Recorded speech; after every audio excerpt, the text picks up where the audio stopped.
ভ্রমণ পিপাসুদের কাছে পাহাড় মানেই দার্জিলিং, কালিম্পং, কার্শিয়াং।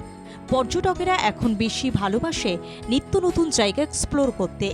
তারা সবসময় চায় নির্জন নিরিবিলি জায়গায় প্রকৃতির কোলে নিজেদের মেলে ধরতে। আর এই রকমই এক অফবিট ডেস্টিনেশন হলো হুরনগাঁও। এই গ্রাম কালিম্পং জেলার পেডংয়ের কাছে অবস্থিত। হুরনগাঁওয়ে প্রকৃতি যেন তার সবটুকু উজাড় করে দিয়েছে। প্রকৃতির সৌন্দর্য তো সব পাহাড়ি ডেস্টিনেশনেই পেয়ে যাবেন, কিন্তু ময়ূর দেখার বাড়তি পাওনা কি পাবেন কোথাও গেলে? কোথাও না পেলেও হুরনগাঁও আপনাকে দেবে প্রকৃতির সেই বাড়তি স্বাদ। এখানে বেশিরভাগ স্থানীয়রা ভুটিয়া জাতির। তারা কেবল চাষবাস করে জীবিকা নির্বাহ করে। এখানে গেলে আপনার সকালে ঘুম ভাঙবে বিভিন্ন পাখির আওয়াজে। ঘুম থেকে উঠে ফ্রেশ হয়ে একটু বাইরের দিকে আসলেই দেখতে পাবেন একটা নয় একাধিক ময়ূর পেখম তুলে আপনার গা ঘেঁষে বেড়াচ্ছে।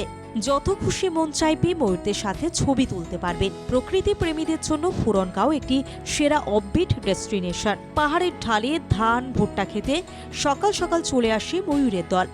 সারা বছরই এখানকার আবহাওয়া বেশ মনোরম থাকে, তাই বছরের যে কোনো সময় আপনি এখানে ঘুরতে যেতে পারবেন। হুরনগাঁও থেকে ঘুরে নিতে পারেন কালিম্পংয়ের নানা জায়গা, যেমন ইচ্ছেগাঁও, ঋষিখোলা, রংপো সহ আরও অনেক পাহাড়ি উপত্যকা। হুরনগাঁওয়ে প্রকৃতির স্বাদ নিতে চাইলে আপনাকে প্রথমে যেতে হবে এনজেপি, সেখান থেকে আসতে হবে কালিম্পং, আর সেখান থেকে আবারও গাড়ি ভাড়া করে পৌঁছে যান হুরনগাঁও। এখানে থাকার জন্য পেয়ে যাবেন সুব্যবস্থা সম্পন্ন হোমস্টে।